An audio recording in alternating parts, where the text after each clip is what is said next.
Shalom, shalom, shalom. Que Dieu vous bénisse et que Dieu bénisse la Côte d'Ivoire. Dieu bénisse cette nation. Dieu bénisse tous ceux qui vivent dans ce pays. Tous ceux qui sont en paix, qui se sentent en paix, qui se sentent heureux dans ce pays. Que Dieu vous bénisse abondamment. Et je voudrais encourager tous ceux qui vivent dans ce pays d'être positifs et de continuer à aimer ce pays. Et que nous tous, nous puissions vivre dans la paix, dans la joie. Car sans la paix, rien ne peut marcher. Sans la paix, rien ne peut bouger. Sans la paix, rien ne peut se faire. La paix est une denrée rare. Mais Jésus-Christ a dit que je vous donne la paix. Je vous donne la paix. Je ne vous donne pas comme le monde donne. Oui, le monde a sa paix. Mais Jésus, qui est Dieu, a aussi sa paix. La paix du monde est différente de la paix de Dieu. Car la paix du monde est basée sur des intérêts. C'est basé sur des intérêts. Tu es avec moi, on est en paix. Tu n'es pas avec moi, on ne peut pas être en paix. Alors que Dieu, les hommes ne sont pas avec lui. Beaucoup de personnes ne sont pas avec lui. Mais Dieu leur donne la vie. Dieu leur donne le souffle de vie. Dieu permet à ce que le soleil brille sur eux. Et lorsqu'il pleut, toutes ces personnes aussi en reçoivent. Qu'ils soient bons, qu'ils soient méchants. Dieu lui donne la paix. Et c'est la véritable paix que nous devons rechercher. Recherchons la paix de Dieu, afin que cette paix se matérialise dans ce pays, dans ce beau pays. Que Dieu bénisse la Côte d'Ivoire et que Dieu bénisse vous qui m'écoutez, vous qui me regardez, que Dieu vous bénisse abondamment. Aujourd'hui, je voudrais vous lire le chapitre 9 des Actes des Apôtres, au verset 6. Et il est question d'un homme, l'apôtre Paul, un homme qui a été touché par Jésus-Christ. Il a vécu comme il voulait. Et tout ce qu'il faisait, il avait l'impression qu'il faisait cela pour Dieu. Donc il fallait que chaque vie, chaque personne qui prétend aimer Dieu soit dans une certaine discipline, dans une certaine posture. Mais tous ceux qui arpentent les rues, par-ci par-là, pour parler de Jésus, pour parler de Jésus est là, Jésus est vivant, Jésus est venu, venez à Jésus. Tout cela, pour lui, c'était des fautifs. Il fallait les éliminer. Et en faisant cela, pour lui, c'est de garder les bonnes pratiques de Dieu. Parce que marcher avec Dieu, c'est être dans des temples à cette époque-là. Et il fallait provenir des pharisiens. Il faudrait que tu aies des enseignements des pharisiens, des docteurs de la loi. Mais si tu n'es pas disciple de ces personne. Ce que tu es en train de professer est inutile. C'est contre Dieu. Donc pour lui, c'était un blasphème contre Dieu. De ce qu'il voit, il entend des gens qui parlent de Jésus d'un autre nom que le Dieu Yahvé, Jéhovah, qu'ils connaissent. Donc, dans Actes des Apôtres, le chapitre 9, verset 6, je voudrais d'abord vous lire le verset 3, à partir du verset 3, pour mieux comprendre. Comme il était en chemin et qu'il approchait de Damas, tout à coup, une lumière venant du ciel resplendit autour de lui. Il tomba par terre et il entendit une voix qui lui disait, « Saul, Saul, pourquoi me persécutes-tu » Il répondit, « Qui es-tu, Seigneur » Et le Seigneur dit, « Je suis Jésus que tu persécutes. Il te serait dur de regimber contre les aiguillons. » Tremblant et saisi d'effroi, il dit, « Seigneur, que veux-tu que je fasse » Et le Seigneur lui dit, « Lève-toi, entre dans la ville et on te dira ce que tu dois faire. » Alléluia. Oui, cette histoire des Actes des Apôtres, chapitre 9. Ce que nous venons de lire, c'est une expérience. Donc, cette partie raconte l'expérience que Paul a vécue. Et cette expérience a changé la vie de Paul, qui était sur le chemin de Damas, sur la route de Damas, pour aller chercher à mettre en prison les disciples du Seigneur Jésus. Ceux qui professaient Jésus. Donc, il était en route pour les ramener à Jérusalem liés, pour les mettre en prison. Donc, c'est sur la route qu'il va vivre une expérience inoubliable. Et c'est par cette expérience que nous tous, nous connaissons Jésus-Christ. Donc, cette expérience a changé complètement la vie de Paul. Jusqu'à ce qu'ils disent, « Qui es-tu, Seigneur ?» Et Jésus va lui dire, « Je suis Jésus que tu persécutes. » Il continue et dit, « Mais que veux-tu que je fasse ?» Paul ne pouvait jamais dire cela. Mais si c'est sorti de sa bouche, « Seigneur, que veux-tu que je fasse ?» c'est que Paul est en train de changer. Quelque chose a changé dans la vie de Paul. Donc cette expérience a complètement changé sa vie. Parlez maintenant de l'obéissance. Il veut obéir maintenant à Dieu. Dieu qu'il pensait obéir au départ, mais cette fois-ci, il va comprendre qu'il faisait fausse route, qu'il n'obéissait pas à Dieu, au contraire, qu'il obéissait à ses pulsions, parce qu'il était zélé. Comme il était zélé et qu'il aimait le judaïsme, pour lui c'est la religion révélée,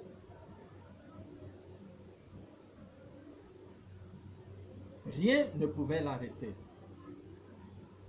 Mais croyant que tout ce qu'il faisait était pour la gloire de Dieu, il était un défenseur farouche des intérêts de Dieu. Mais il va comprendre qu'il faisait fausse route. Il y a beaucoup de frères, beaucoup de sœurs, beaucoup de personnes qui à chaque fois, à des moments donnés, sous l'émotion et autres, disent, je veux servir Dieu. Je veux avoir une expérience avec Dieu. Je veux que Dieu fasse quelque chose dans ma vie. Mais j'apprends que Dieu se manifeste. J'apprends que Jésus-Christ agit. Que l'Esprit du Seigneur se manifeste dans les vies. Il y a des guérisons. Je veux qu'au travers de moi, Dieu guérisse des personnes. Je veux qu'au travers de moi, il y ait des paralytiques qui se lèvent, qui marchent. Je voudrais qu'au travers de moi, il y ait des miracles. Je veux servir Dieu. Je voudrais le servir et ne pas faire autre chose. Donc beaucoup de personnes disent cela. Beaucoup de jeunes disent cela. Beaucoup de femmes disent cela. Beaucoup d'hommes disent cela. Mais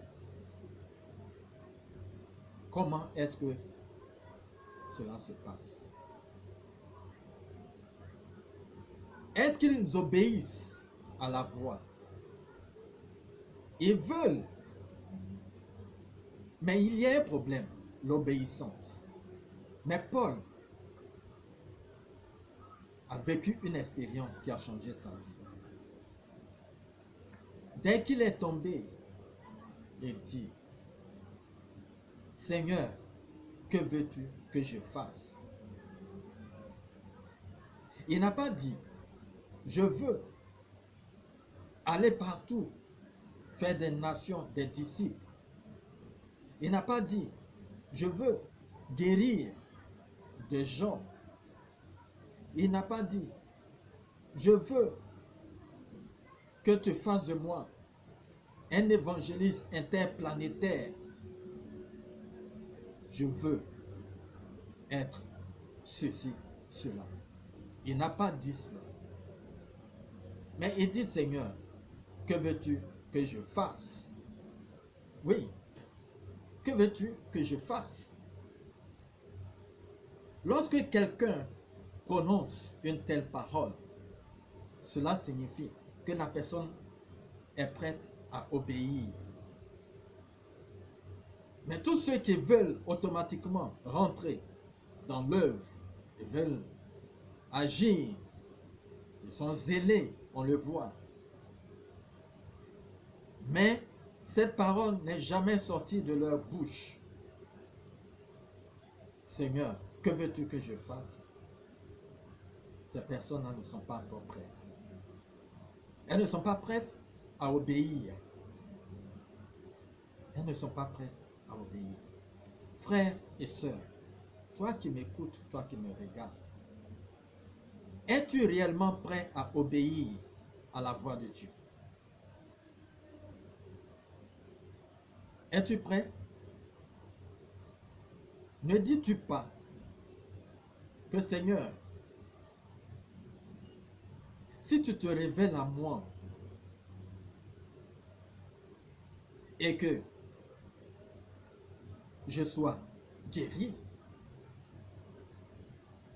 je ferai telle chose pour toi. Toi, tu es en train de chercher du travail pendant des années. Tu es dans la galère. Tu as entendu parler de Jésus. Tu as commencé à fréquenter l'église. Et comme tu veux absolument travailler, oh Seigneur, révèle-toi à moi. Si j'ai eu mon travail, si j'ai eu un travail, Seigneur, je serai entièrement dévoué à toi.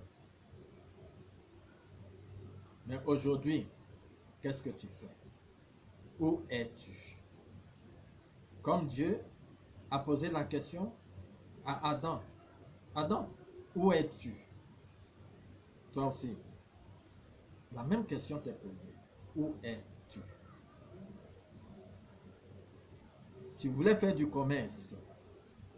Oh, chère sœur. C'était tellement dur pour toi. La personne qui te venait en aide Comme tu as décidé d'être chrétienne, n'a plus voulu marcher avec toi, n'a plus voulu t'entretenir, et tu es dans des situations difficiles. Je te dis de mettre ta foi en Dieu, de mettre ta confiance en Jésus-Christ. Et tu verras la gloire de Dieu. Et effectivement, tu l'as fait. Tu as vu la gloire de Dieu. Dieu a permis à ce que les portes s'ouvrent. Et aujourd'hui, tu as un commerce. Mais, as-tu le temps pour Dieu? Le temps que tu voulais mettre à son profit, as-tu ce temps-là pour Dieu aujourd'hui? As-tu ce temps?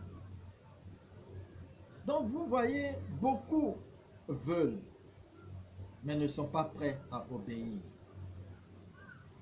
Ils ne sont pas prêts à obéir. Mais comment est-ce que Dieu peut t'utiliser? Comment est-ce que Dieu peut compter sur toi? Comment? Si tu n'es pas prêt à obéir, comment Dieu peut compter sur toi? Et ce qui se passe aujourd'hui, c'est des petites choses. Il a ouvert une petite porte pour que tu sois à l'aise, parce qu'il ne veut pas que son nom soit blasphémé. Il veut aussi que tu aies une bonne réputation. Mais la petite chose, aujourd'hui tu es gonflé. Tu es enflé d'orgueil. Personne ne peut te parler. Paul a dit, que veux-tu que je fasse, Seigneur? L'obéissance vaut mieux que les sacrifices. Tu veux le servir, c'est bien. Mais est-ce que tu es prêt à obéir? D'abord, toi, femme, tu n'es pas prête à te soumettre à ton mari. Et tu veux être une servante de Dieu. Mais comment est-ce que tu peux te soumettre à ce Dieu, à ce Seigneur? Sarah disait que Abraham était son Seigneur.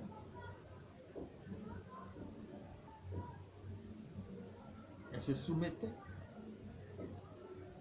Quel que soit son titre, quelle que soit sa beauté, parce qu'elle était très belle. À cause de sa beauté, elle pouvait s'enorgueillir. Elle se soumettait à son mari. Elle l'appelait mon Seigneur. Et à cause de cette action, Dieu s'est souvenu d'elle. Elle a été une source de bénédiction pour des nations. Des nations sont sorties d'elle. Des rois sont sortis d'elle. Es-tu prêt à obéir? Que veux-tu que je fasse? Chers frères, chers sœurs, Jésus est réel. L'Esprit de Dieu est présent. L'Esprit de Dieu est prêt à se manifester dans les vies, à utiliser les personnes.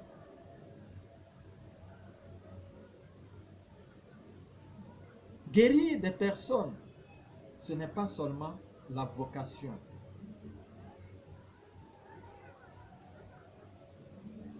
Connaître sa parole, aimer sa parole,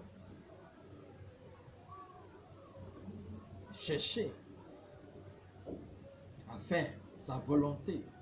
Parce que de toi-même, tu ne peux pas le faire, mon frère, ma soeur, sans son aide. Et si tu n'as pas l'Esprit de Dieu en toi, dans ta vie et avec toi, ça sera difficile. C'est à cause de cela. Tu ne peux pas te rabaisser.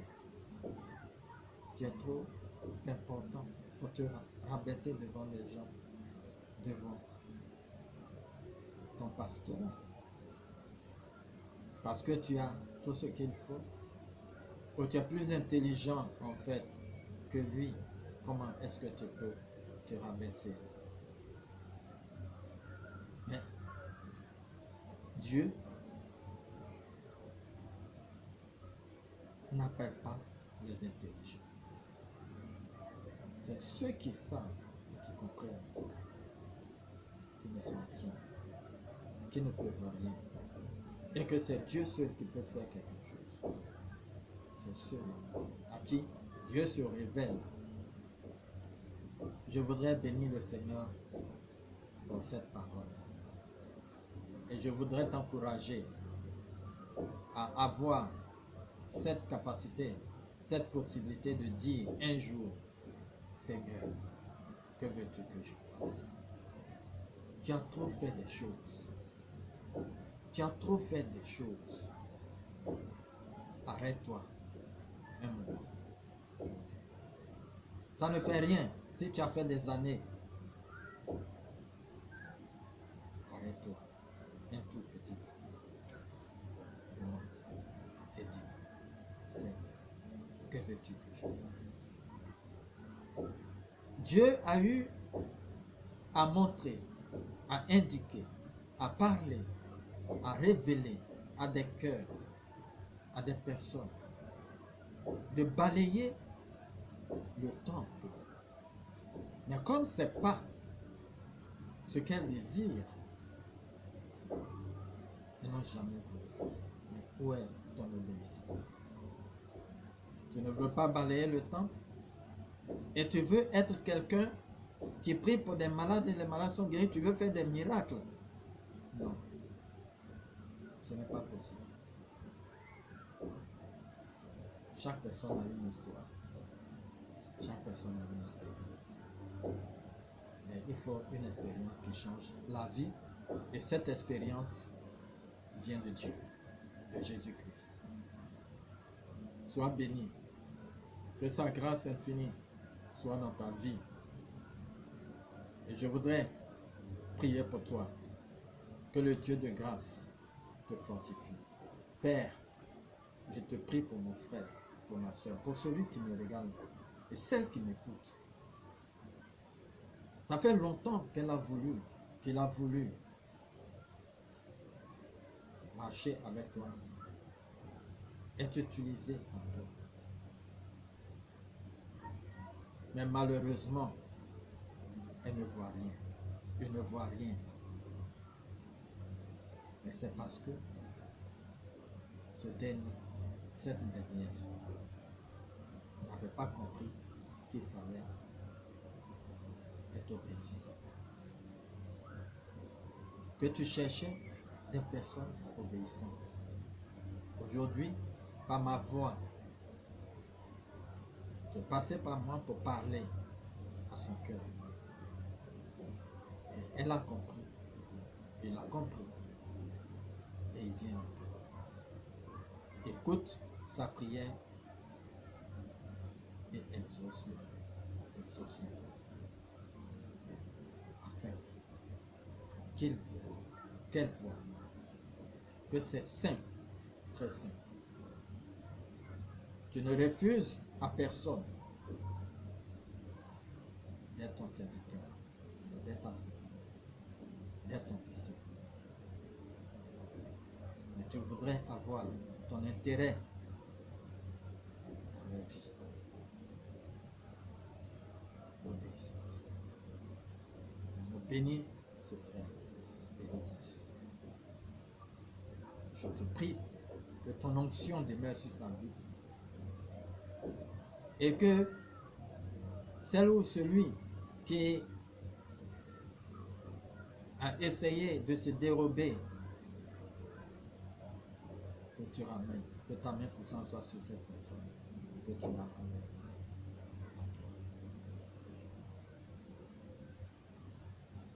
Car nous savons courir Comme l'adage le dit, les enfants savent courir, mais ils savent pas se cacher. Ils ont du zèle, mais ils ne savent pas obéir. Agis, que ton amour pousse et que ton nom soit glorifié dans leur vie et dans la vie de tout un chacun. Au nom puissant de Jésus-Christ que nous avons prié. Amen. Demeure béni et que Dieu te soutienne.